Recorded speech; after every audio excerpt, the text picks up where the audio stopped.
Well, good morning. Prime Minister Kuo Teju of the Tang dynasty. ચાઇનામાં એક dynasty થઈ ગઈ હશે ટેંગ, જેમ આપણે ત્યાં મુગલ દરબાર થઈ ગઈ. એનો પ્રાઇમ મિનિસ્ટર હતો, એનું નામ હતું કુઓ તજુ. Was an outstanding statesman, general and national hero. બહુ સારો પ્રાઇમ મિનિસ્ટર. સ્ટેટ્સમેન હતો એટલે જે રાજ્યના વ્યવહારમાં કુશળ હતો. જનરલ એટલે જે લડાઈ કરવામાં એ કુશળ હતો, આર્મીનો હેડ હતો. અને હીરો, નેશનલ હીરો, કદાચ બીજા કોઈ દેશ એને જીત્યા હશે તો નેશનલ હીરો પણ હતો. Fame, success, wealth and power could not distract him. તો આટલી બધી એને પ્રખ્યાતિ મળી, આટલી બધું એને સક્સેસ મળ્યું બધી બાજુ, સફળતા મળી, વેલ્થ પૈસો મળ્યો, પાવર એટલે એને સત્તા મળી, પણ એનું મન એનાથી ડગ્યું નહીં. Could not distract him from his interest in Buddhism. એ બુદ્ધિસ્ટ હતો અને એને બુદ્ધિઝમમાં રસ હતો, તો આ બધાથી એનું મન જે છે એ ડગ્યું નહીં. He regarded himself as a humble and plain student. એને એમ લાગ્યું કે એ એક હમ્બલ, નિર્દોષ, વિનમ્ર, હમ્બલ, વિનમ્ર અને પ્લેન એટલે ચોખ્ખો સ્ટુડન્ટ ઓફ બુદ્ધિઝમ. એને એમ લાગ્યું કે હું બુદ્ધિસ્ટ છું, હું શિષ્ય છું અને બુદ્ધિઝમ બરાબર ફોલો કરું છું. અને એનો એક ઝેન માસ્ટર હતો જેને એ મળવા જતો હતો. Often visited his Zen master to study under him. They got along very well. બે જણા વચ્ચે બહુ સારું હતું, એ ને એના ઝેન માસ્ટરની વચ્ચે બહુ જ સારું હતું. કોઈને એમ ન લાગે કે આ પ્રાઇમ મિનિસ્ટર છે ને આ ઝેન માસ્ટર છે. ઝેન માસ્ટર તરફથી નો નોટિસેબલ પોલાઇટનેસ. એ નતો આપતો કે આ પ્રાઇમ મિનિસ્ટર છે એટલે એને જરા વધારે આદર આપવું. અને આના તરફથી કોઈ અભિમાન નતો કે હું મુખ્યમંત્રી છું અને ઝેન માસ્ટર પાસે આવું છું. આમ બેવનું ચાલતું હતું. એક દિવસ આ જે મુખ્યમંત્રી હતા, પ્રાઇમ મિનિસ્ટર હતા, એને પૂછેલું, how does Buddhism explain egoism? આ બુદ્ધિઝમ પ્રમાણે ઈગો એટલે શું? અને જરાક ભાવથી પૂછ્યું એટલે યોર હોલીનેસ, રેવરન્સ. ગુરુ જેમ આપણે બોલીએ કે તમે જરાક કહો કે બુદ્ધિઝમમાં ઇગોઇઝમ એટલે શું? એટલે એનો માસ્ટર હતો, એનું મોઢું જરાક બ્લુ થઈ ગયું, ગરમ થઈ ગઈ અને ગરમી આવી ગઈ. હિઝ ફેસ ટર્ન બ્લુ અને એકદમ ગાળમ ગાળી કરવા માંડ્યો. એની હોટી, મૂરખ તું શું કહે છે? What are you saying you નમસ્કલ? મૂરખ તું શું કહે છે? હવે અત્યાર સુધી કોઈ દિવસ એને આવી વર્તન કર્યો નતો, એટલે આ જરાક ચોંકી ગયો અને મોઢા ઉપર થોડી ઇરિટેશન આવી ગયું, ગુસ્સો આવી ગયો. Slight sullen anger showed on his face. થોડું મોઢા ઉપર ગુસ્સો આવી ગયો. એટલે આને કીધું, પ્રધાનમંત્રીજી, આને ઇગોઇઝમ કહેવાય.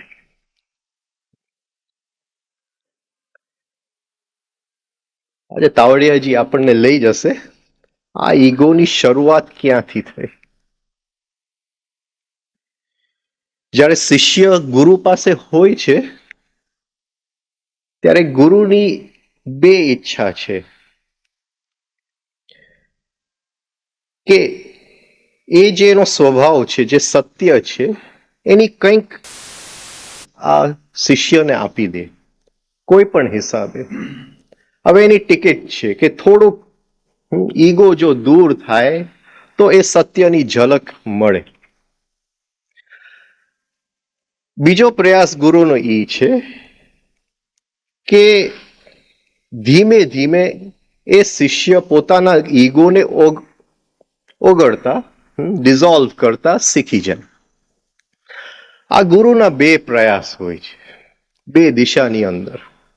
એક કંઈક થાય અને એક કે કંઈક જાય. હવે જે સત્યની અનુભૂતિ થાય છે શિષ્યને, એ સડન હોય છે, કોઈક ઓન ધ સ્પોટ, કોઈક ક્ષણની અંદર થઈ જાય છે. અને કદાચ ગુરુ કંઈક શક્તિપાત કરે, થોડી પ્રયાસ કરે ગુરુ, તો માટે એ ઈગો જે છે એ સસ્પેન્ડ થઈ જાય. જેમ કોઈક માણસને ઓફિસમાંથી સસ્પેન્ડ કરવામાં આવે, થોડો વખત તું કામ પર ન આવતો, એવી રીતે આ ગુરુના હાથમાં ચાવી હોય છે, થોડો વખત માટે એ ઈગોને એક બાજુએ મૂકી શકે, જરાક સસ્પેન્ડેડ.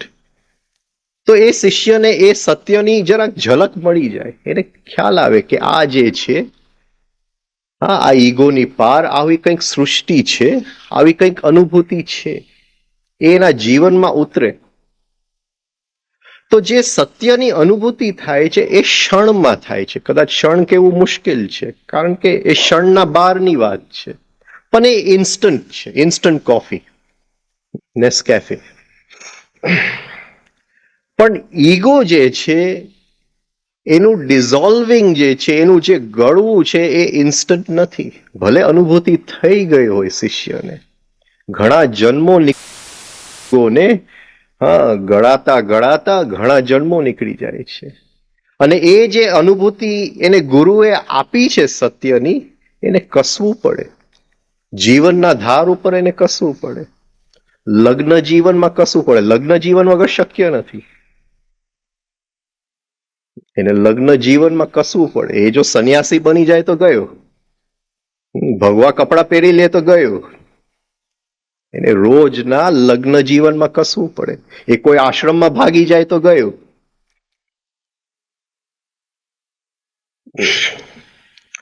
તો આ જે ઈગો છે,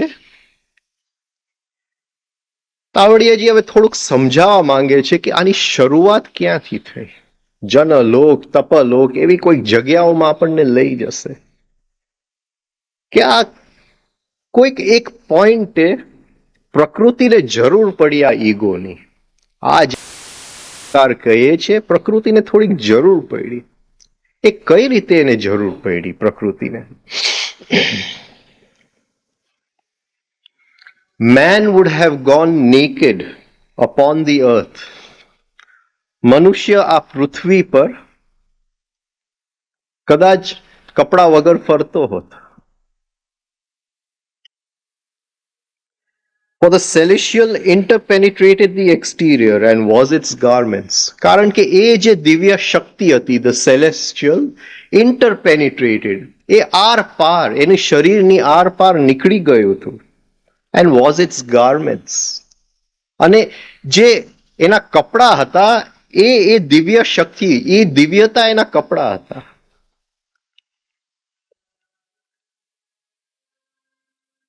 કપડા પહેરવાથી નથી આવતા, કપડા જોવા વાળાની આંખમાં છે.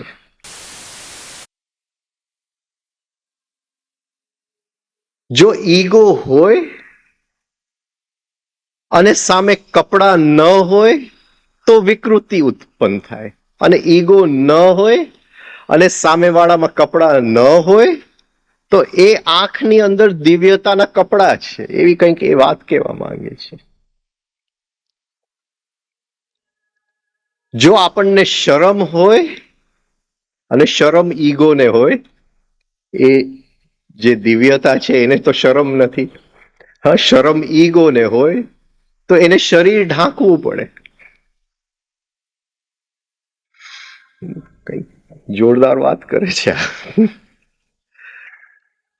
Men would have gone naked upon the અર્થ, માણસ આ પૃથ્વી ઉપર કપડા વગર ફરતો હોત, પણ એ દિવ્યતા જે છે એ તો ઓર આર, અને એ પોતે જ કપડા બની ગયું. પણ કંઈક થયું કે એને કપડાની જરૂર પડી. એન્ડ હી એટલે એડમ, જે પહેલો માણસ હતો, સૌથી પહેલો માણસ Adam, moved in great beauty. Beauty એટલે સુંદરતા. એ ચાલતો તો સ્વર્ગની અંદર, એડમ જીવતો તો, એકલો જીવતો તો, કોઈ હતું નહીં એની સાથે, પણ એને એમ નતું લાગતું કે હું એકલો છું. મૂવ્ડ ઇન ગ્રેટ બ્યુટી. અને એની જે ચાલ હતી એની અંદર એક બ્યુટી હતી, એક સુંદરતા હતી એની ચાલની અંદર. કારણ કે એ ઈગોની ચાલ નથી, એ અહંકારની ચાલ નથી. એ આરામથી ખાતો પીતો તો, ફરતો તો સ્વર્ગની અંદર. એને એ પણ ખ્યાલ નહોતું કે હું છું. જેમ પ્રકૃતિની અંદર બધું થાય છે એમ એની જ સ્થિતિ હતી. એક ઝાડ છે, એ બીજમાંથી નીકળે છે, ઝાડ બને છે અને એના ટાઈમમાં મરી જાય છે, એમ એની એ જ રીતે સ્થિતિ હતી. એને એનામાં ને ઝાડમાં સેજ પણ ફરક નહોતો. એનામાં ને અને નદીની અંદર કોઈ ફરક નહોતો. એ જ એડમ, એ ચાલતો તો ઇન બ્યુટી, સુંદરતામાં ચાલતો તો. In joy and pleasure. Joy એટલે આનંદ, પ્લેઝર એટલે પ્લેઝર મોજ. હા, એની મસ્તીમાં હતો, આનંદમાં હતો અને મોજમાં હતો.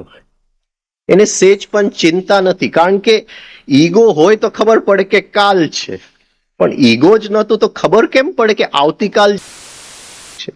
આવતીકાલ જેવી કંઈક હોય તો ચિંતા થાય કે કાલે શું થવાનું, શેર બજાર વધવાનું જ કે નહીં, તો ચિંતા થાય. પણ કાલ જ નથી તો ખબર કેમ પડે, ચિંતા કેવી રીતે હોય? કોઈ પત્ની નથી, હા, કે એને ખવડાવવું પડે તો ચિંતા નથી. આવતીકાલ હોય, સ્ત્રી હોય તો ચિંતા હોય. સ્ત્રી ન હોય, આવતીકાલ ન હોય તો ચિંતા નથી. એ એડમ એકલો હતો ત્યાં, એ સ્વર્ગની અંદર જીવતો હતો. આ હરેક પુરુષની અંદર આ ડીપ ડાઉન આ ઈચ્છા છે, ક્યાંય હું એકલો સ્વર્ગની અંદર જો જીવતો હોત તો, પણ રહી નથી શકતો. એને ખ્યાલ છે કે એક એવી સૃષ્ટિ હતી જેની અંદર હું હતો પહેલા, ડીપ ડાઉન ખ્યાલ છે, જ્યાં સ્ત્રી પણ નહોતું અને પુરુષ પણ નહોતું, બેઉ એક જ હતા. નામ આપ્યું છે કારણ કે ક્રિશ્ચિયાનિટી છે. ક્રિશ્ચિયાનિટી ફાધરમાં માને એટલે એ એડમને પુરુષનું નામ આપ્યું. કદાચ હા, આ જ વાર્તા જો આપણા દેશમાં થાત તો એ સ્ત્રી હોત પેલા,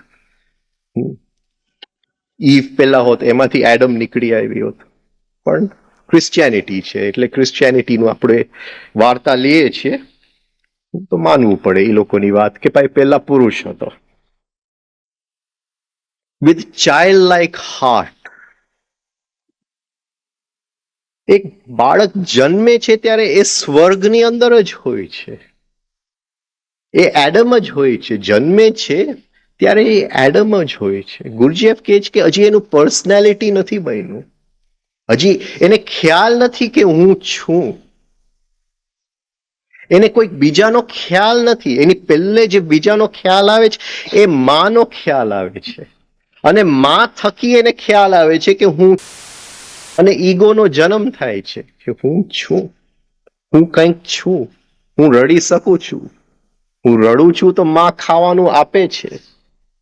હવે એને ખ્યાલ આવી ગયો, self consciousness.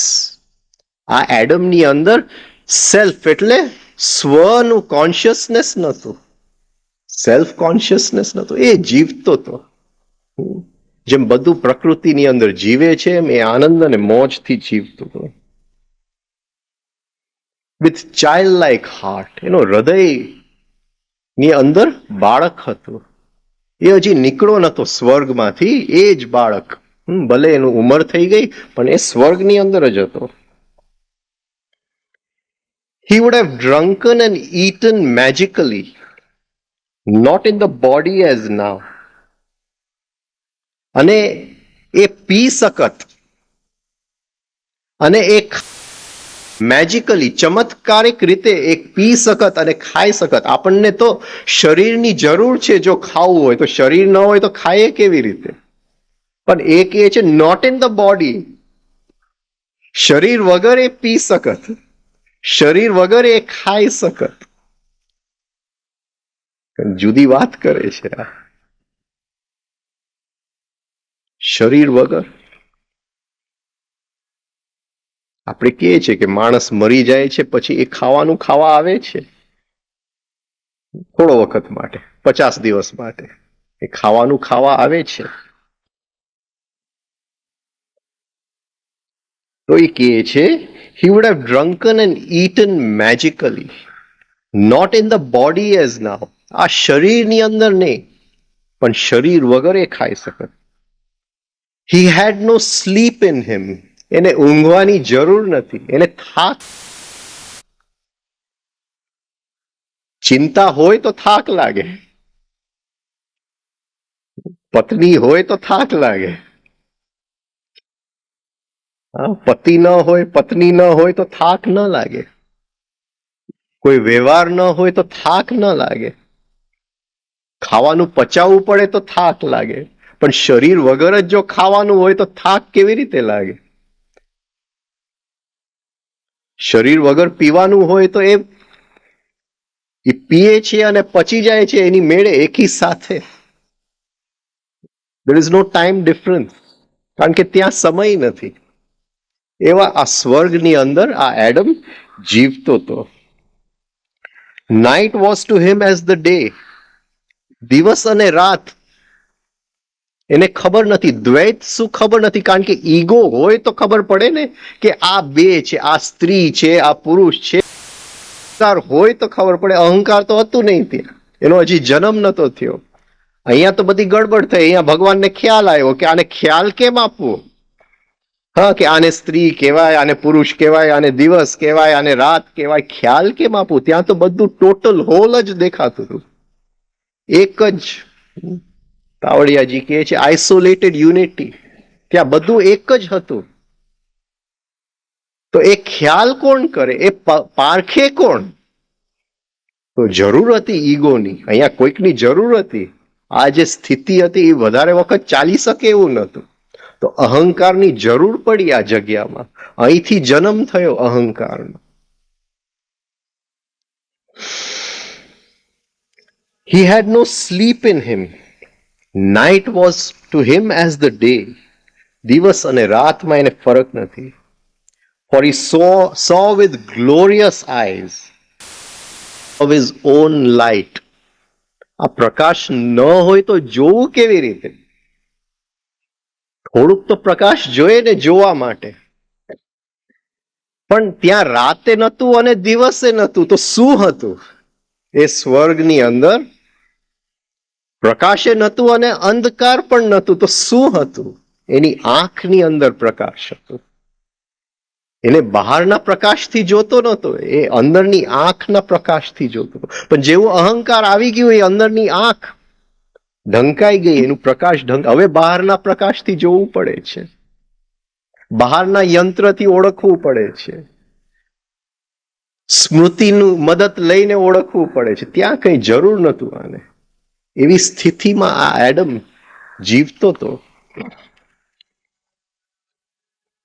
he had no sleep in him. night was to him as the day, for he saw with glorious eyes of his own light. The interior man, interior eye saw across the exterior. જે અંદરનો માણસ હતો, જે અંદરની આંખ હતી, શાસ્ત્ર આ અંદરની આંખને પ્રજ્ઞા કહે છે. there is no time difference. એ સામે આવે છે અને ઓળખી લે છે, કોઈ ફરક નથી. એમાં ઓળખવા જેવી અનુભૂતિ એને ખબર જ છે. એ અંદર અનુભૂતિ એ નથી થતી કે હું ઓળખું છું. જો અંદર અનુભૂતિ થાય કે હું આ વસ્તુ ઓળખું છું, તો ત્યાં પણ અહંકાર છે. there is no difference. અને પ્રજ્ઞા કહે છે અંદરની આંખ, અંદરનું શરીર, એટલે ગુરજેફ એને ઇસેન્સ કહે છે. It so across the exterior, so across એટલે કદાચ શરીર આવે છે અને જાય છે તો ઇટ સો અક્રોસ. એની માટે એ કઈ નવું નહોતું કે એક બહારનું શરીર આવે અને જાય, પણ એવી આંખ હતી, એવી એક અંદરનો માણસ, એવો એક અંદરનો માણસ હતો જેને આ શરીર અને 5 ઇન્દ્રિયોની જરૂર નહોતું, એમને એ જોઈ શકતો હતો. પણ હવે ગડબડ ચાલુ થઈ બધી. એટલે આ જે અહંકાર છે એ અહીંથી ચાલુ થાય છે. એનું કોઈક પોઈન્ટે, એ કહેવાય નહીં કઈ જગ્યાએ, પણ ક્યાંક એનું બિગિનિંગ છે અહંકારની. જે સત્યની અનુભૂતિ છે એનું કોઈ બિગિનિંગ નથી, ક્યારે શરૂઆત થઈ. તો એ અનુભૂતિ થયા પછી જે અહંકારનું ગળવાનું, એને ધીમે ધીમે જ્યાંથી એ આવ્યું હતું એ જગ્યા સુધી એ અહંકારને પહોંચાડવું પડે છે.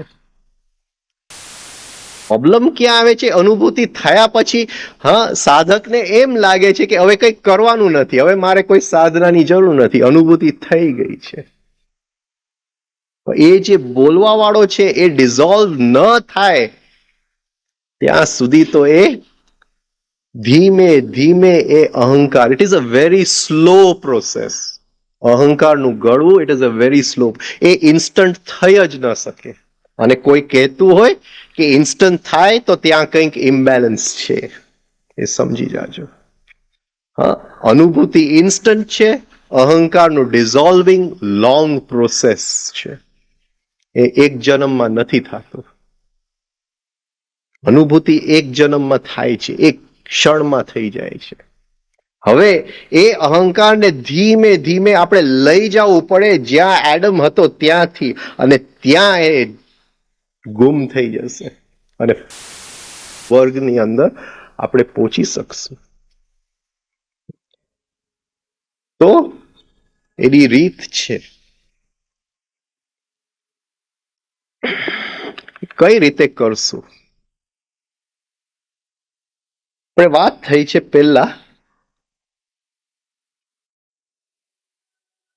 કે નોર્મલ જે જીવન છે એની અંદર આપણી અંદર 4 કે 4.5 શક્તિઓ કામ કરે છે. વિચારની શક્તિ, જેના થકી આપણે વિચાર કરીએ છીએ. હવે એ વિચારમાંથી આપણે શબ્દ બનાવીએ છીએ, એટલે 4.5 આપણે કહીએ, અડધું શબ્દને આપીએ. કારણ કે આપણે જેને વિચાર કહીએ છીએ એ ભાષા સિવાય કંઈ નથી.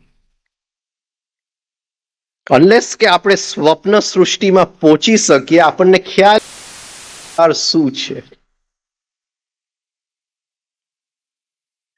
તો વિચાર અને ભાષા, આપણી માટે વિચાર એટલે ભાષા, એટલે એ વિચારથી પણ સ્લો છે, એની સ્પીડ વિચારથી એ સ્લો છે. 120 વિચાર સેકન્ડના, 16 ભાષા 1 સેકન્ડના.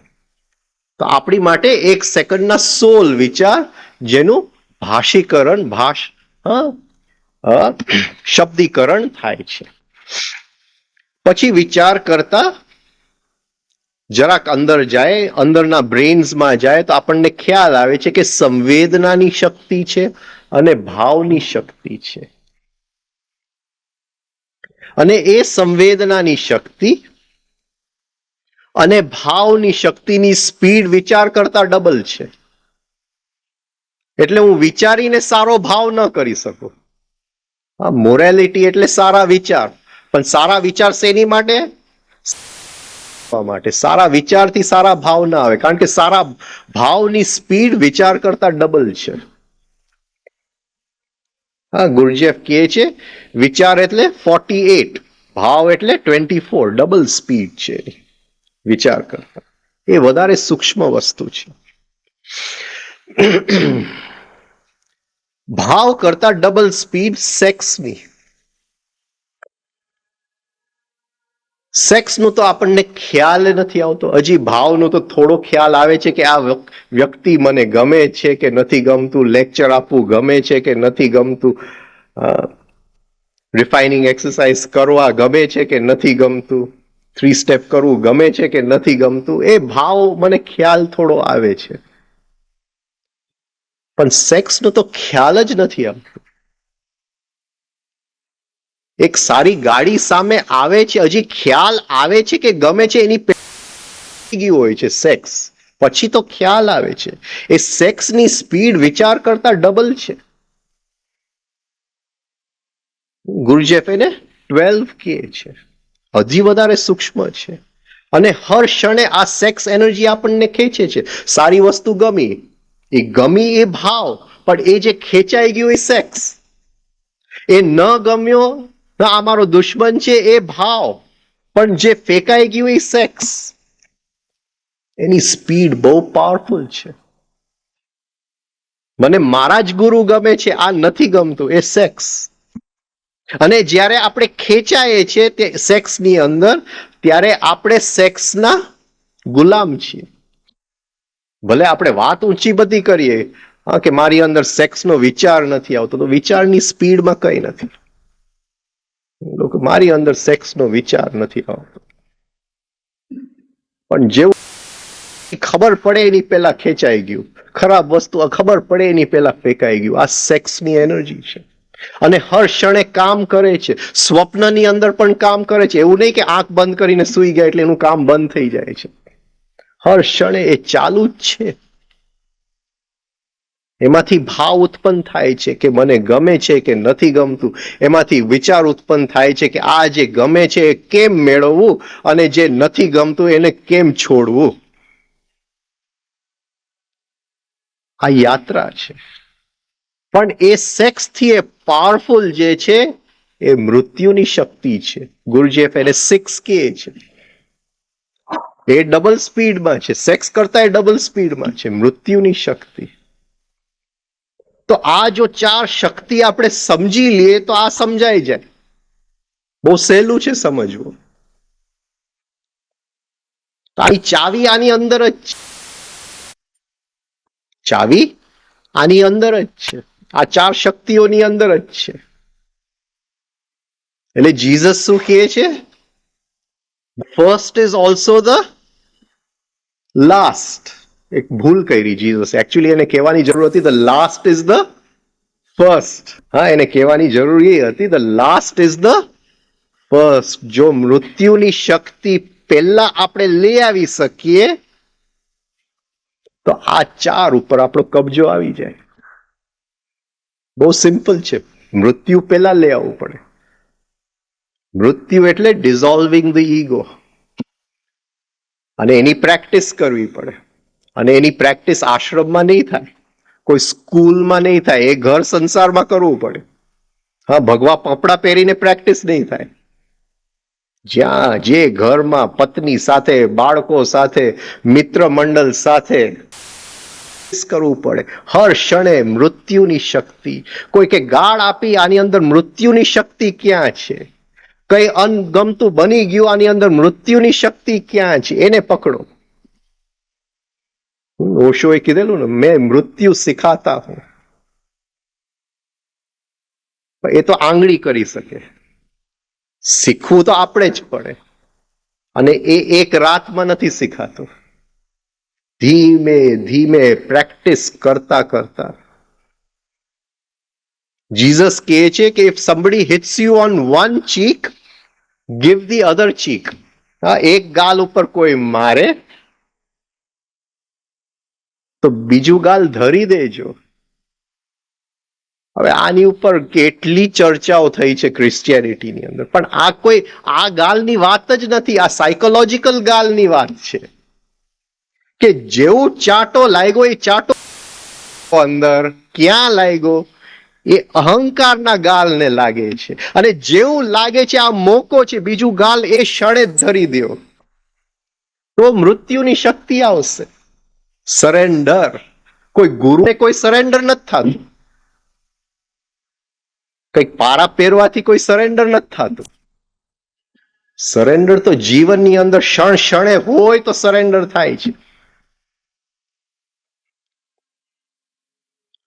તો એ મૃત્યુની શક્તિ જીવનનો લક્ષ્ય જો આપણે બનાવી શકીએ તો જ્યાં આ એડમ જે રીતે જીવતો હતો, ભલે આપણે કપડાની અંદર હશું, હા કપડા કાઢવાની જરૂર નથી, હા કપડાની અંદર હશું, પણ એ સ્થિતિ સુધી આપણે પહોંચી શકશું. અને એના વગર કોઈ બીજી ચાવી જ નથી, બીજી કોઈ ચાવી. જેટલી પણ અનુભૂતિ લ્યો, જ્યાં સુધી ઈગો ડિઝોલ્વ ન થાય, એ અનુભૂતિની સેજ પણ જેટલી પણ ઊંચી હોય, અંદર મને લાગે છે ને આ વસ્તુ, તો એ ક્યાં લાગે છે? મને આ નથી ગમતું, તો ક્યાં નથી ગમતું? કોને લાગે છે?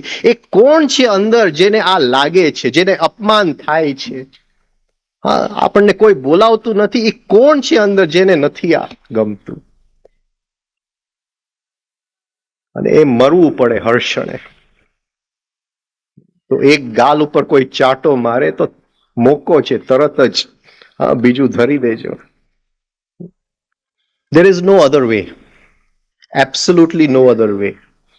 એમ કોઈ પણ કહેતું હોય કે બીજો કોઈ પણ રસ્તો છે આ ઈગો ડિઝોલ્વ કરવાનો, આ માસ્ટર ન કરી શકે. માસ્ટર અનુભૂતિ કરી શકે, અનુભૂતિ અપાવી દે કે આ છે, એ સ્થિતિ છે. ઈગો તો આપણે જ ડિઝોલ્વ કરવું પડે. અને વ્યવહારની અંદર હવે થાય છે, આ અહંકારનો જન્મ થાય છે અને બહુ સૂક્ષ્મ હોય છે. આ વાર્તા આપણે વાંચીએ તો એ જે પ્રાઇમ મિનિસ્ટર છે એ એમ નથી પૂછતો કે મારી અંદર ગુસ્સો છે. બુદ્ધિઝમ એ અહંકારની બાબતમાં શું કીધેલું? આપણે બહુ હોશિયાર છે. હા, તાવડિયાજી અહંકારની બાબતમાં શું કહેવા માંગે છે? ભાઈ આપણું જો ને ભાઈ અંદર શું છે. તાવડિયાજીએ જે કીધું છે, બુદ્ધિઝમ એવો થર્ડ પર્સન, શું કે એને ગુજરાતીમાં આપણે, હા મારી અંદર નથી પણ મારે સમજવું છે. મારી અંદર તો અહંકાર નથી પણ મારે સમજવું છે કે બુદ્ધિઝમ એ અહંકારની બાબતમાં શું કહેવા માંગે છે, પૂછે છે આ પ્રાઇમ મિનિસ્ટર. ક્યાંક ઊંડાણમાં એ ભલે ગુરુ સાથે બેઠો તો પણ એને ખ્યાલ મિનિસ્ટર છું, ક્યાંક ઊંડાણની અંદર.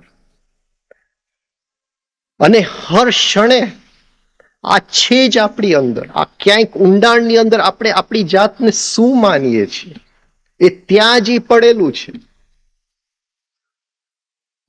હર ક્ષણે આપણે માનીએ છીએ કે હું કંઈક છું, ત્યાં જ પડેલું છે.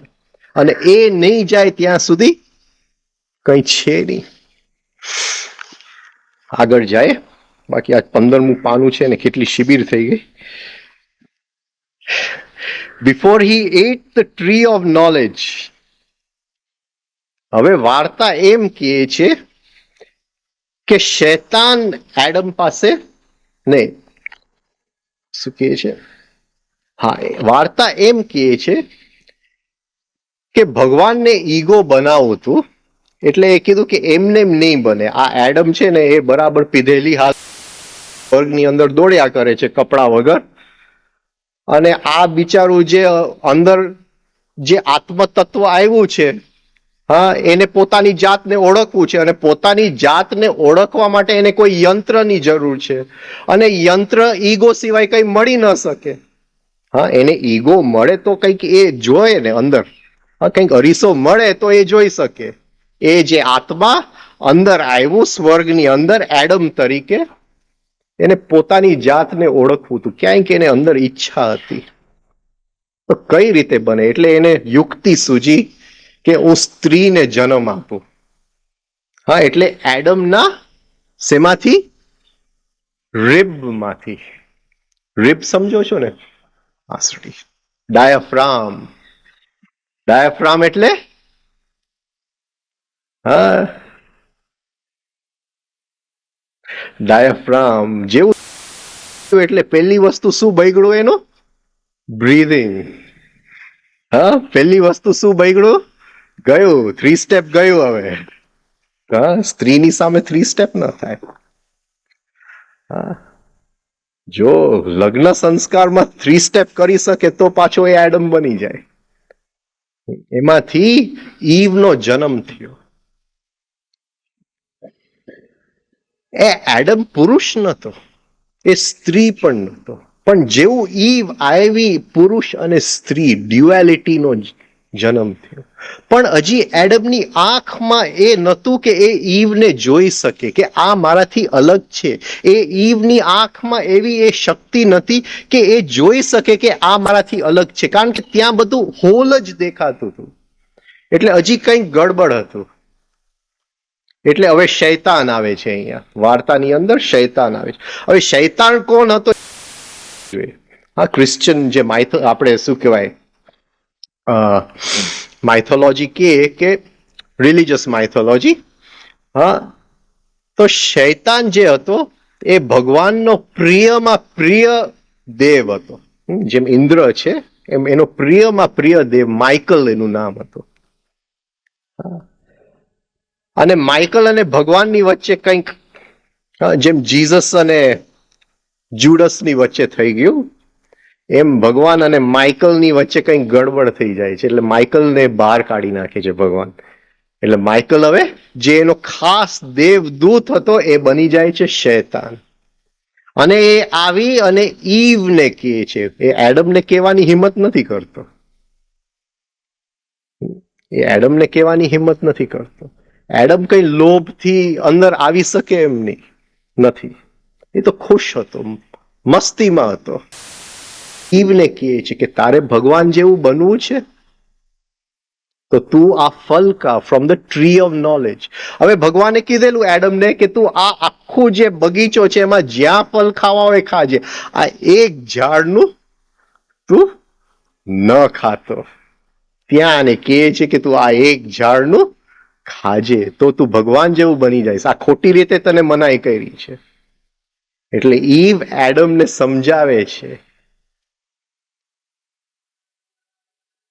પુરુષ બિચારો બધું કરી શકે પણ પત્નીની સામે કંઈ ન કરી શકે. એ ભગવાનને પણ છોડી શકે પણ પત્નીની સામે કંઈ ન કરી શકે. પત્ની માટે તો એ ભગવાનને પણ છોડવા તૈયાર છે. હા, તો એને એ ખાધું. જેવું ખાધું એને ખ્યાલ આવ્યો કે હું એડમ છું. જે ખાલી કોન્શિયસનેસની દુનિયા હતી એમાંથી સેલ્ફ જાગી ગયું. હું છું, હું એડમ છું. આ ઈવ છે એ મારી પત્ની છે. અને પહેલી વસ્તુ એ લોકોએ જે કર્યું, જેવું આ ખાઈને, એ બહુ મહત્વનું છે. એ લોકોએ પાંદડા લઈને પોતાનું શરીર ઢાંકી દીધું. એ જે દિવ્ય વસ્ત્ર હતા એ આંખમાંથી ચાલ્યા ગયા. જ્યારે બાળક હવે પોતાનું શરીર હવે ઢાંકે છે તો સમજી જવાનું કે હવે એને આ ફલ ખાઈ લીધું. હવે એને ખ્યાલ છે કે હું છું. પહેલી વસ્તુ એને પોતાનું શરીર ઢાંકી લીધું. ત્યાં સેલ્ફ કોન્શિયસનેસ, હું નો ભાવ. Adam was both man and woman. No, sorry. Before he ate the tree of knowledge, Adam was all spirit. તો એડમ એને ખાવાની જરૂર જ નથી. એને શું કામ ખાધું?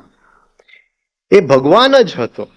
He was all spirit and wore angelic clothing. દેવોના કપડા એ પહેરતો હતો જે આ આંખે દેખાય જ નહીં.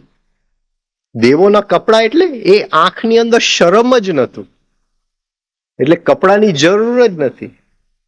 જ્યારે આંખમાંથી શરમ નીકળી જશે ફરીથી તો દેવોના કપડા આપણે ઓટોમેટિકલી પહેરી લેશું. આંખમાંથી શરમ જ નહોતું. This is why he was worthy to eat the fruits of paradise, which are the fruits of the soul. Fruits of the soul. Fruits of the soul શું છે? 24 કલાક એવી પ્રેમની સ્થિતિ, 24 કલાક એવી કરુણાની સ્થિતિ. એ એવા ફલ ખાતો તો એ સ્થિતિની અંદર જ હતો. પણ હવે એને ટ્રી ઓફ નોલેજ, નામ પણ બહુ અદ્ભુત આપ્યું છે, ટ્રી ઓફ નોલેજ. નોલેજ એટલે જ્ઞાન. જ્ઞાન કે હું છું. હવે મારું કોઈ માન કરવું જોઈએ. મને 5 જણા બોલાવે તો જ હું આવું. હું મારી સરળતાથી નહીં આવું. હા, મને 5 જણા માન આપે તો જ હું આ કરું, એ હું. અને ધીમે ધીમે એ હું ની ત્યાંથી શરૂઆત થઈ. તાવડિયાજી કે છે ત્યાંથી નાદેરમાં આવ્યો અને નાદેર થી ઉપર બહુ મોટી યાત્રા એ હું એ કરી છે. એને જ્યારે આપણે અંદર ડિઝોલ્વ કરતા જાય છે એ હું ની, ત્યારે ધીમે ધીમે પ્રકૃતિની એક પળ અંદર ખુલતી જાય છે. કે પ્રકૃતિ બહાર ભણવાની વસ્તુ નથી. હા, કે હું નેચર મારે સાયન્સના ક્લાસમાં ભણવું પડે છે કે ડાર્વિન ભણવું પડે છે. એક વસ્તુ નથી. અંદરના ઈગોને જેમ ડિઝોલ્વ કરતા જાય એમ ધીમે ધીમે જ્યાંથી આવ્યું એ એક પળ અંદરનું ખુલતું જશે. એ સાયન્સની ચોપડી જ છે. કોઈ બહાર સાયન્સની ચોપડી વાંચવાની જ જરૂર નથી. આ ઈગોને જો ડિઝોલ્વ કરતા આવડી ગયું, મૃત્યુની શક્તિ પહેલા જોઈએ. I live for death. How to die. This is why he was worthy to eat the fruits of paradise, the fruits of the soul. Adam was both man and woman. એ સ્ત્રી નતો, એ પુરુષ નતો, એ એડમ. એ બેવ હતો. And yet neither. એ બેવ પણ નતો. And nor the other. અને જે બેવ નથી એ પણ નતો. But a virgin. એ બિલકુલ નવો હતો. વર્જિન એટલે હા, હા, કુંવારી. પણ કુંવારી એ અર્થમાં નહીં, કુંવારી એ અર્થમાં કે સાવ જુદું જ હતું. સાવ જુદું જ હતું. એ અખંડ હતું જે ભાઈ કે છે, બરાબર. Full of chastity. આપણે કહીએ છીએ આ સ્ત્રી કુંવારી છે, એની અંદર ચેસ્ટિટી છે, એક જાતની નિર્દોષપણું છે, એક નિર્દોષતા છે. એને ભાન પણ નથી કે સેક્સ શું છે. આ એડમને ભાન પણ નતું કે આ સ્ત્રી છે કે આ પુરુષ છે. એક નાના બાળકને ભાન પણ નથી. આ ચેસ્ટિટી એની અંદર એ પ્યોરનેસ હતું, એક પવિત્રતા હતું, આ મોડેસ્ટી. હા, એ ક્યાંય પણ હું પણ નતું ત્યાં. એને હું ને આગળ લઈ આવવા વાળું કઈ નતું ત્યાં. એન્ડ પ્યોરિટી, પવિત્રતા. Such was the image of God. અને એ બીજું કઈ નતું, એ ભગવાનનો ઇમેજ જ હતો. ભગવાનની ઇમેજ નથી. ઇમેજ એટલે હા, એક ચિત્ર. એ એડમ શું હતો? એ ભગવાનનો જ ચિત્ર હતો. આપણી અંદર આપણો ચિત્ર છે. અને હર ક્ષણે એ ચિત્ર બદલાતું જાય છે. જ્યારે બાળક સાથે હું રમું છું ત્યારે ગહેરાઈની અંદર મને એ હું છે જ કે હું પિતા છું. ગમે તેટલું હું રમું, ગમે તેટલી નિર્દોષતાથી રમું, એને હું કાઢી નથી શકતો. અને એ કાઢી ન શકું ત્યાં સુધી હું એડમ નથી. હું જ્યારે પત્ની સાથે વાત કરું છું ત્યારે ડીપ ડાઉન જેટલું પણ વાત હું બહારનું કરું કે ભાઈ મારી પત્ની મારી બેન જેવી છે ને એવી કંઈક બધા વાત કંઈક વાત કરતા હોય છે કંઈક, પણ ડીપ ડાઉન તો એ છે જ. અને જેટલા લોકોએ આવી વાત કરી છે એનો વ્યવહાર જોવો તો ડીપ ડાઉન એ પડેલું જ છે. ક્યાંક અંદર ગહેરાઈની અંદર એ છૂટતું નથી. અને નોકર સાથે, મિત્ર સાથે સાથે હર ક્ષણે જે એ હું છે એ અલગ અલગ રૂપ લે છે. અને એવો કોઈ પલ નથી આવતો જ્યાં હું કહી શકું કે એ હું ની ભાન જ નથી. એ હું છોડવાનું છે. The dissolving of the ego, the I consciousness. He had in himself the two principles of fire and light. Fire and light. એ જે એડમ હતો એની અંદર જ અગ્નિ અને પ્રકાશ હતા. પ્રકાશ એટલે આંખે જોવું, અને અગ્નિ એટલે હા, ક્રિયા શક્તિ આપવું, ચાલવાની. આ ઝાડ ચાલે છે, જે શક્તિથી ચાલે છે એ અગ્નિ. જે રૂપ હું જોઉં છું એ લાઇટ, પ્રકાશ. આપણે ચાલીએ છીએ, જીવીએ છીએ જે શક્તિથી ચાલે, જે રૂપ દેખાય છે એ પ્રકાશ. પણ એ એની અંદર પડેલું હતું. એટલે એ એડમનું કયું રૂપ હોઈ શકે? કારણ કે એ તો એની અંદર જ હતું. જે રૂપ આપવા વાળી શક્તિ પણ એની અંદર હતી, અને જે ક્રિયાની શક્તિ હતી એ પણ એની અંદર જ હતી. એની અંદર એનું માસ્ટરી એની અંદર પડેલું હતું, પણ જ્યારે આ ફળ એને ખાધું, આ બધું એને છોડવું પડ્યું. એ સ્વર્ગની બહાર ફેંકાઈ ગયો. If God had created him in the terrestrial life, perishable, miserable, naked, sick, bestial and painful, he would not have introduced him into paradise. આપણે નહીં કહી શકીએ કે આ ભગવાનની ઈચ્છા છે એટલે આપણી આ હાલત છે. આપણે એ ફળ ખાધેલું છે. ભગવાન હતી કે આપણે સ્વર્ગમાં જ રહીએ. કદાચ એને કપટ કંઈક કરી હોય, હા, પોતાના જ દૂતને શૈતાન બનાવીને મોકલેલો હોય, આપણને ખબર નથી, પણ એની કદાચ એમ કહે છે કે એની ઈચ્છા એવી હતી કે આપણે સ્વર્ગમાં જ રહીએ. હા, કે આપણે આ જીવન ન જીવીએ, એની ઈચ્છા હતી. પેરિશેબલ, જેનો અંત છે એવો જીવન શું જીવવું, જેનો અંત છે. અને એ જીવનની અંદર આખી જીવન એક જ વસ્તુમાં, એ ઈગોના બચાવની અંદર જ નીકળી જાય છે. મને ખ્યાલ છે કે આ જીવન પૂરું થવાનું જ છે, છતાંય આખો જીવન ઈગોના બચાવમાં જ જાય છે. બીજા શું વિચારે છે મારી માટે, બીજા શું કહે છે, હું અંદરથી તૃપ્ત નથી. બીજાનું એનો ઓપિનિયન શું છે મારા માટે, ઈગોનો જન્મ થઈ જાય છે. એને શું કીધેલું, એને મને માન આપ્યું કે અપમાન આપ્યું હતું, એને મારા માટે શું, અરે એને જે કીધેલું એ કીધેલું. અને જો ચાટો મારતો હોય તો થેન્ક યુ કહેજો, એ જરૂર છે. પણ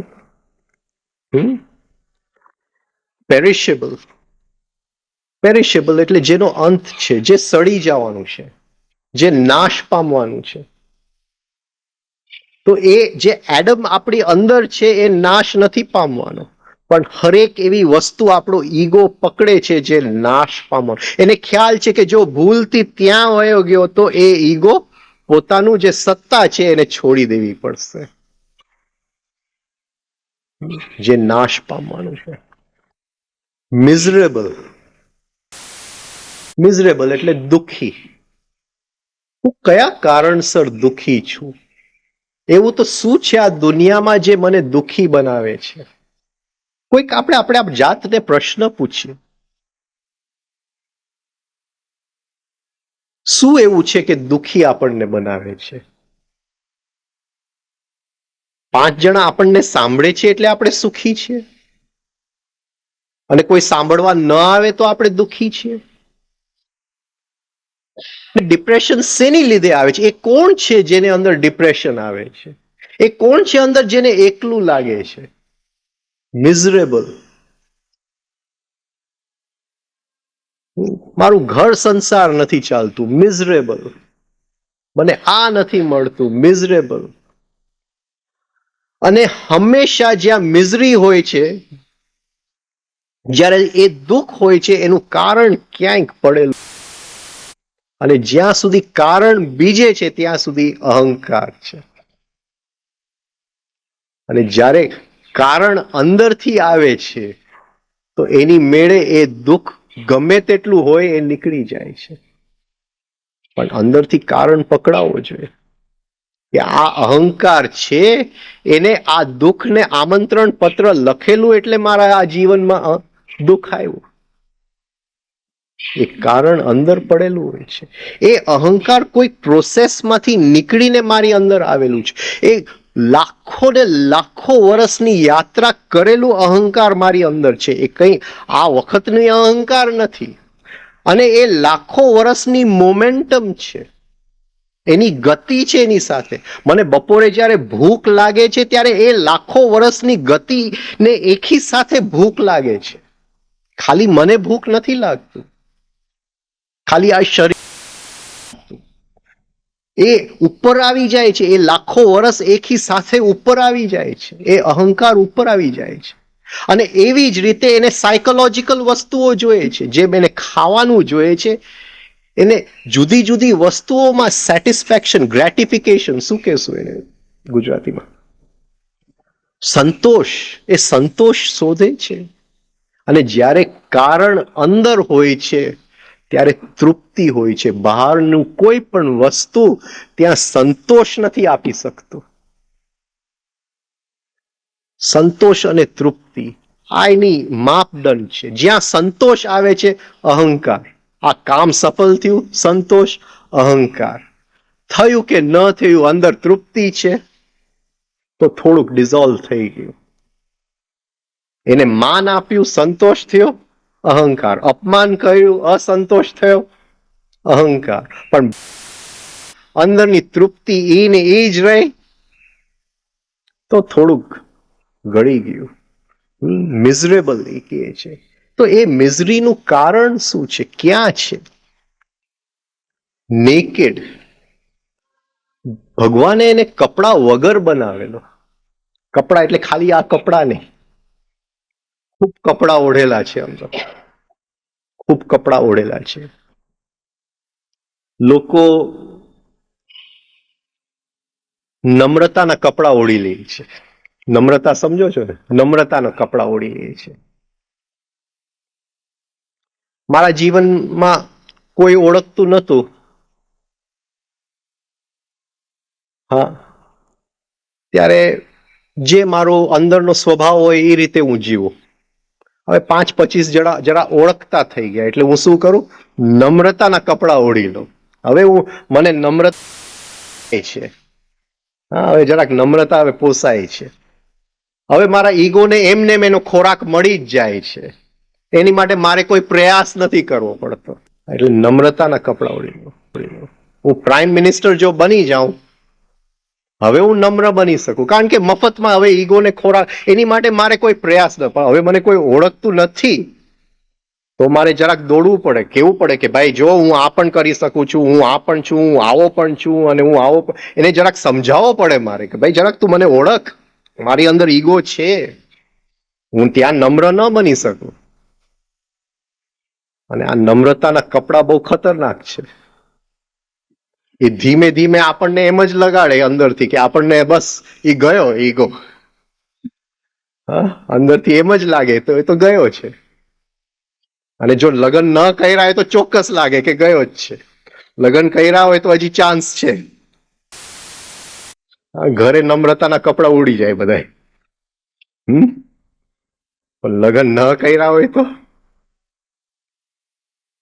આ ઈગો જે છે એ કેટલી યાત્રા એને કરી છે. છેક દિવ્યતાના પ્રદેશમાંથી ધીમે ધીમે સ્વહલોકમાંથી, ભુવલોકમાંથી, ભૂલોક, છેક પથ્થર, તાવડિયાજી કે જે નાદિરમાં જઈ અને ધીમે ધીમે ત્યાંથી ડાર્વિનનું એવોલ્યુશન, હા, પથ્થર સૃષ્ટિ, વનસ્પતિ સૃષ્ટિ, પ્રાણી સૃષ્ટિ, મનુષ્ય સૃષ્ટિ, આ ઈગોએ ખૂબ યાત્રા કરી છે. અને એ ત્યારથી દ્વૈત છે, જ્યારથી એ સ્વર્ગમાંથી નીકળેલો, કારણ કે સ્વર્ગની અંદર જ સ્ત્રી પુરુષ બનાવવામાં આવ્યા હતા, એડમ અને ઈવ. ત્યારથી એ ઈગો જે છે એ દ્વૈત છે. અને એની માટે જ એને બનાવવામાં આવ્યો છે કે દ્વૈત આપણે જોઈ શકીએ. એ કરવા માટે એ ઈગો છે. પણ એ દ્વૈતની અંદર આપણે ફસાઈ ગયા. અને એટલે ત્યારથી એ પુરુષનો ઈગો અને સ્ત્રીનો ઈગો ધીમે ધીમે બનતો આવ્યો છે. જ્યારે એક પુરુષ અત્યારે છે તો એ લાખો વર્ષનો પુરુષ સાથે છે. જ્યારે એક સ્ત્રી છે ત્યારે એ લાખો વર્ષની સ્ત્રી સાથે છે. ભલે એની ઉંમર 18-20 વર્ષની દેખાતી હોય, હા, એ અંદરની ઈગોની ઉંમર લાખો વર્ષ છે. એ જ્યારે 18-20 વર્ષમાં આપણે પ્રેમમાં પડીએ છીએ, આપણને એક ખ્યાલ જ નથી આવતો કે આ લાખો વર્ષ જૂની સ્ત્રી છે. આપણને એમ જ લાગે છે કે આપણું લગ્ન જીવન ફર્સ્ટ ક્લાસ. પણ ચાલુ થઈ જાય એટલે કચ કચ કચ કચ. હવે એ વખતે એ હતું જ ત્યાં, એ પડેલું જ હતું ત્યાં, પણ એ વખતે નતું દેખાયું. આંખ નથી આપણી પાસે. પણ એ ત્યાં જ હતું, કારણ કે એ જો લાખો વર્ષનો ઈગો દેખાય તો આપણે તરત સ્વીકારી લઈએ કે આમાં કોઈ ફરક આવી જ ન શકે, આ આમ જ છે અને આમ જ હોવું જોઈએ. જો બદલાવવું હોય તો હું બદલાવ, એ ન બદલી શકે. એ લાખો વર્ષનું ઈગો લઈને આવી છે. અને એ જ રીતે પુરુષનો ઈગો છે, એ એના એ લાખો વર્ષથી એની અંદર એ ટેવ જ છે કે એની વસ્તુ અહીંયા મૂકે. આજે કબાટ સાફ થાય તો આવતીકાલે ફરીથી. હું આ મારી વાત નથી કરતો, પણ એ લાખો વર્ષથી એ પુરુષનો ઈગો એ રીતે ગઢાયેલો છે. એમાં કોઈ ફરક કેમ કરી શકો? ડિટેચમેન્ટ કરી શકો? હા, એ બિચારો પુરુષ સવારના પોરમાં જો ચા બનાવે તો થોડુંક પાણી અહીંયા પડે, એ એક્ઝેક્ટ માપ એની માટે અઘરું છે બિચારાની માટે. હા, બિચારો જરાક શેર બજારના વિચારમાં હોય છે, ઊંચા વિચારમાં હોય છે. હા, હવે એ થોડુંક પાણીનો ગ્લાસ તો થોડુંક નીચે પડે, એની અંદર ચપ્પલ પડે, એના ડાઘ પડે, થોડું ગેસ ઉપર પડે, દૂધ ઉભરાઈ જાય એનાથી. એનો લાખો વર્ષની ટેવ છે એટલે દૂધ ઉભરાય છે, એ નથી કરતો. હા, આમ જ હોય છે. અને એ લગ્ન જીવન જ એક ઓપોર્ચ્યુનિટી છે કે આ લાખો વર્ષનો ઈગોને ડિઝોલ્વ કરવા માટે, કારણ કે આમને સામને છે, મિરર છે એકબીજાને. અને આના વગર શક્ય નથી. આના વગર અનુભૂતિઓ જેટલી જોઈએ એટલી મળશે, પણ અહંકાર નહીં જાય. અને જે સાધુઓએ અનુભૂતિ લઈ છે અને ખ્યાલ આવ્યો કે આ અહંકારને લીધે ભાગ્યા છે લગ્ન જીવનથી, આશ્રમ ઉભો કરો. પણ આના સિવાય શક્ય નથી. અને એ લાખો વર્ષ જીવવા પડે, એક એક પલ એ છે. એ ઈગોને ફરીથી તમારે વનસ્પતિ સૃષ્ટિ, પ્રાણી સૃષ્ટિ, એને પથ્થર સૃષ્ટિ, ત્યાંથી જ્યાંથી આવ્યો ધીમે ધીમે એક એક પળની અંદર એને ડિઝોલ્વ કરતા જાઓ તો એ થાય. અને એ રોજના જીવનની અંદર બીજો કોઈ ઉપાય નથી એની માટે. તો તાવડિયાજી આપણને કહે છે અહીંયા કે આ અહંકારનો જન્મ અહીંયા થયો, મિઝરેબલ, નેકેડ, સિક, સિક, સિક, માંદો, શરીરથી માંદો, મનથી માંદો, ભાવથી માંદો. હું માંદો છું, મારાથી નહીં થાય. આને સેલ્ફ પિટી કહે છે. આ જરાક ઈગોને એવી એક મેં રૂપ આપી દીધું કે બધાનું અટેન્શન માર્યું. અરે હું જરા માંદો છું, જરા 5 જણા મને ફોન કરજો જરા, તો મને એમ લાગે કે હા હું છું, તો હું સાજો થાઉં, બાકી હું નહીં સાજો થાઉં. સેલ્ફ પિટી, અને ગુજરાતીમાં આત્મદયા. આત્મદયા. અને જ્યારે હું બીજાની ઉપર દયા ખાઉં છું, હા, કે આ માણસ બહુ તકલીફમાં છે, બહુ માંદો છે, બહુ સફરિંગમાંથી પસાર થઈ રહ્યો છે, જરા જોવું અંદર એ કોણ છે જે દયા, અને એ શું કામ દયા ખાઈ રહ્યો છે? એ પોતાની આત્મદયા નથી. એને જ્યારે હું મદદ કરવા જાઉં છું તો કયા કારણસર હું મદદ કરવા જાઉં છું? જરાક નિરીક્ષણ કરી લેવું હર ક્ષણે અંદર. કારણ કંઈક જુદું હોય છે. એ જે એ ઈગોનું પોષણ જ હોય છે ત્યાં, ગમે તે દરવાજે. હું એને મદદ કરું છું, હું મદદ કરવા વાળો છું, હું હોસ્પિટલ બનાવવા વાળો છું, હું 5 જણાને શીખાડવા વાળો છું, હું છું. એ ગમે ત્યાં આવીને રહેશે જ. બીસ્ટિયલ એટલે પ્રાણી,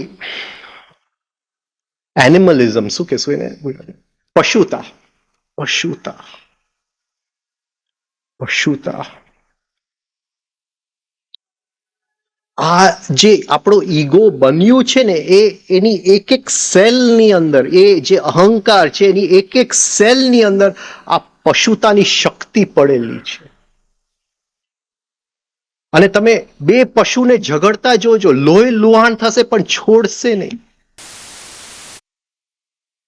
એક સિંહ જો બીજો સિંહ એના ટેરિટરીની અંદર આવી ગયો તો એને મારીને જ રહેશે. એક વાંદરાનું કુલ છે એની અંદર બીજો વાંદરો આવી ગયો તો એ જે મેલ વાંદરો જો લીડર છે એને મારીને જ રહેશે. આ પશુતાની અંદર આ ઇગોઇઝમ છે જ. એવું નથી કે પશુ જગત, એ પશુતામાં જ ભીંજાયેલું છે. એ ઈગો, એ અહંકાર પશુતાની અંદર ભીંજાયેલું છે. એટલે જેવું અંદર લપાટ લાગે છે એ અહંકારને એક ગાલે, એટલે તરત પહેલી વસ્તુ પશુતા બહાર આવી જાય છે. હું આમ કરી નાખીશ ને હું તેમ કરી નાખીશ. અને કઈ ન મળે, કોઈ સિચ્યુએશન ન મળે તો ઇમેજિનેશનમાં નીકળી જાય. આપણે મોટરસાયકલ ઉપર નીકળતા હોય અને બિચારો એક પોલીસમેન આમ ક્રોસ કરતો હોય, હવે એની માટે આપણે સેજ બ્રેક પણ ન મારવું પડ્યું હોય, પણ જેવું નીકળી જાય, કદાચ જો એ થોડોક જો આમ ક્રોસ કરત તો એને બતાવી દેત, ફોન કરીને પણ એને બતાવી દેત. ઇમેજિનેશનમાં હવે કઈ થયું જ નથી છે, પણ પશુતા આવી જાય છે ગમે ત્યાંથી. હું છું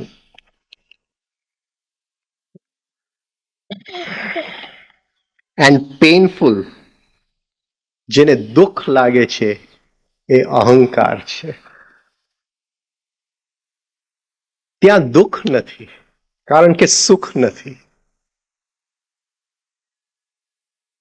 અંદર કંઈક છે જેને આપણે દુઃખી કરી શકતા નથી. એ જો આપણને પકડાઈ જાય, જે દુઃખી થઈ નથી શકતું, એ હંમેશા છે જ.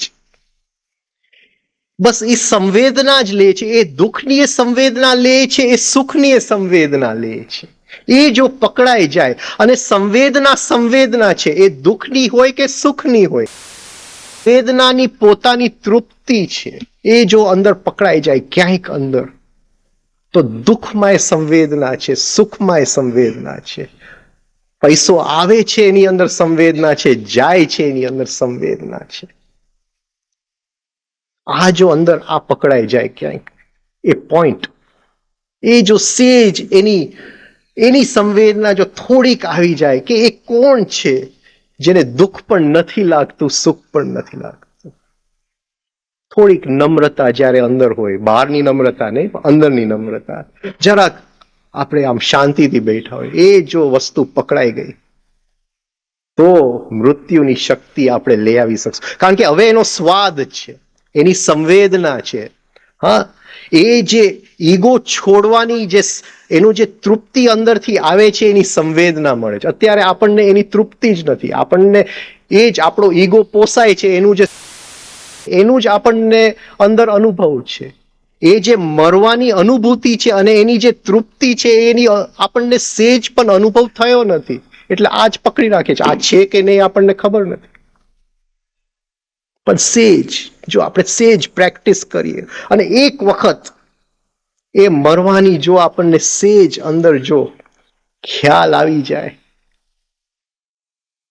તો ગાડી આગળ જશે. પછી જે છે હર ક્ષણે એ જ મૃત્યુની શક્તિ આપણે લઈ આવશું. હર ક્ષણે, હર જગ્યાએ. આપણે સાચા હોય ખોટા હોય એની જોડે કોઈ મતલબ નથી. આપણે તો હર ક્ષણે જીવીએ છે મૃત્યુની માટે, ટુ ડાય. એક ભાઈ બસમાં યાત્રા કરતા હતા અને એને બસમાં એક સ્ત્રી આવી એને લાફો માર્યો, એટલે એને કોર્ટમાં લઈ જવામાં આવ્યો. અને કોર્ટમાં જજે પૂછ્યું કે ભાઈ જરાક મને વિગતવાર સમજાવો કે શું થયું તને બસની અંદર. કે હું બસમાં જાતો તો મારી બાજુની સીટ ખાલી હતી, ત્યાં એક બેન આવીને બેસી ગયા. હવે કંડક્ટર આવતો તો ટિકિટ બધાને પૂછતો હતો, એટલે એ બેન પાસે એક કાળો થેલો હતો મોટો, એટલે એ જમીન ઉપર હતો. એ પેલા લઈને એને ખોળામાં મૂક્યો. કાળો થેલોની ઝીપર ખોલી. હવે ઝીપરની અંદર સાઈડ, થેલાની અંદર સાઈડમાં એક ખાનું હતું જ્યાં બીજું ઝીપર હતું, એ ખોલ્યું. એની અંદરથી આવડી નાની પર્સ કાઢી. પછી એ ઝીપર બંધ કર્યું સાઈડના ખાનાનું. પછી થેલાની ઝીપર બંધ કરી. પછી એ પર્સ ખોલ્યું, એમાંથી 5 રૂપિયાની નોટ કાઢીને એ પર્સ બંધ કર્યું અને કંડક્ટરની રાહ જોતી હતી. ત્યાં તો કંડક્ટરને થયું કે જરાક બસમાં ઉપડા માળે હું જોઈ આવું, એટલે આમ ના આવ્યો, આપણા ઉપર તરફ ગયો, એટલે એને ફરીથી પર્સ ખોલ્યું, 5 રૂપિયાની નોટ અંદર મૂકી, કાળો થેલો ખોલ્યો, ઝીપર ખોલી, એની અંદર જે સાઈડની ઝીપર હતી એ ખોલી, એ નાનું પર્સ અંદર મૂક્યું, એ ઝીપર બંધ કર્યું, થેલાની ઝીપર બંધ કરી અને શાંતિથી બેઠી હતી. ફરીથી એ થેલો નીચે મૂક્યો. ત્યાં કંડક્ટર ફરીથી ઉપરથી નીચે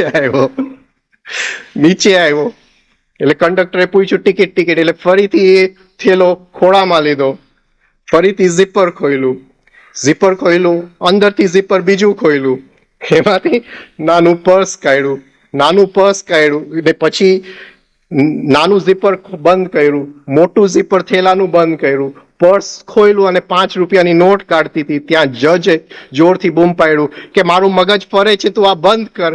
કે જજ, એ તો હું તમને કહેવા માંગુ છું. થયું હતું. એટલે કોઈક વખતે ઈગો જાય તો વાંધો નહીં.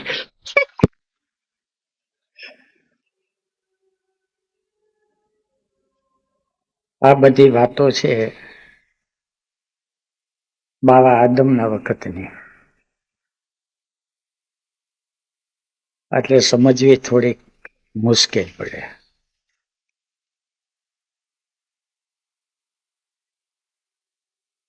ભગવાન કોણ છે તો ખબર નથી, ક્યાંક કોક છે એમ કે છે, આપણો તો કોઈનો અનુભવ નથી. આપણને જેનો અનુભવ છે એ છે અરસપરસ એકબીજાના ઈગોનો. રોજ એનો સાક્ષાત્કાર થાય. ઈશ્વરનો સાક્ષાત્કાર થાય કે કેમ? ઈશ્વરનો સાક્ષાત્કાર કરવો હોય, ઈગોને કેણે પ્રગટ કર્યો છે એ જો પકડાઈ જાય અને ઈગોનું પ્રગટ થવાનું કારણ ક્યાં છે એ પકડાઈ જાય તો પરમાત્માની શક્તિનો થોડો ખ્યાલ આવે. પરમાત્મા છે બહુ ચાલાક હોય તો એની ચાલાકી એવી છે કે કહેવાય છે કે સ્વર્ગની અંદર કરોડો ઝાડ હતા અથવા અનંત ઝાડ હતા. આદમ જિંદગી આખી હરતો ફરતો હોત તો પણ ટ્રી ઓફ નોલેજ જે જ્ઞાનનું ઝાડ છે એ કદાચ ન જ ખાધું હોત. પણ જ્ઞાનનું ઝાડ જો ન ખાય તો અહંકારનો જન્મ ન થાય, અને અહંકારનો જન્મ ન થાય તો પછી આખી બધી આ સૃષ્ટિની લીલા એ કેમ થાય? રમત આખી અહંકાર છે તો જ રમત છે. અહંકાર જાતો રહે એટલે રમત પૂરી થઈ, લીલા પૂરી થઈ. પણ પછી આદમ છે એનું પેલું ધ્યાન ખેંચ્યું કે આ ઝાડ નું ફળ ખાવાનું નથી. અને બીજી ચાલાકી એ કરી કે એને ખાવાનું નથી એ નિષેધ કર્યો. અને નિષેધ છે એ નિમંત્રણ છે, ડાયરેક્ટલી ઇનડાયરેક્ટલી. અને જે વાતની ના પાડવામાં આવે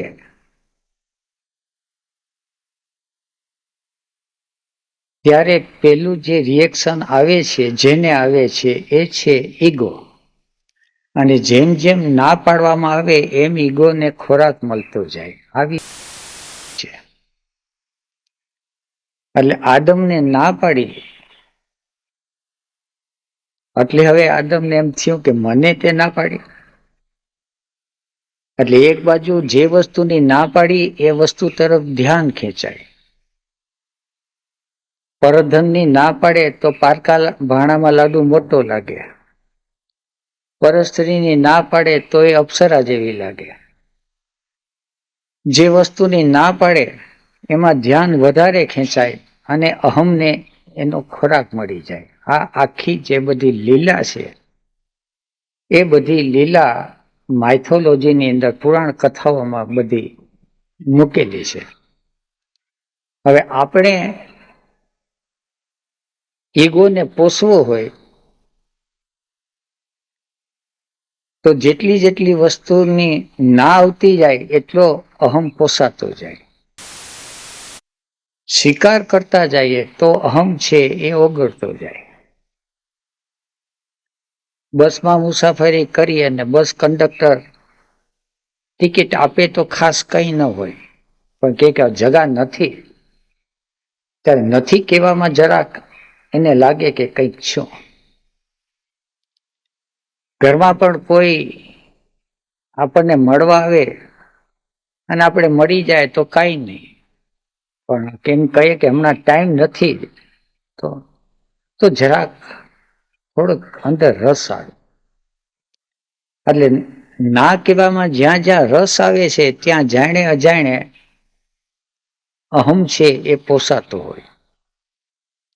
હવે મોજ આપણી છે, અહમનું વિસર્જન કરવું હોય તો હા કહેતા શીખવું પડે, અને અહમને પોષવું હોય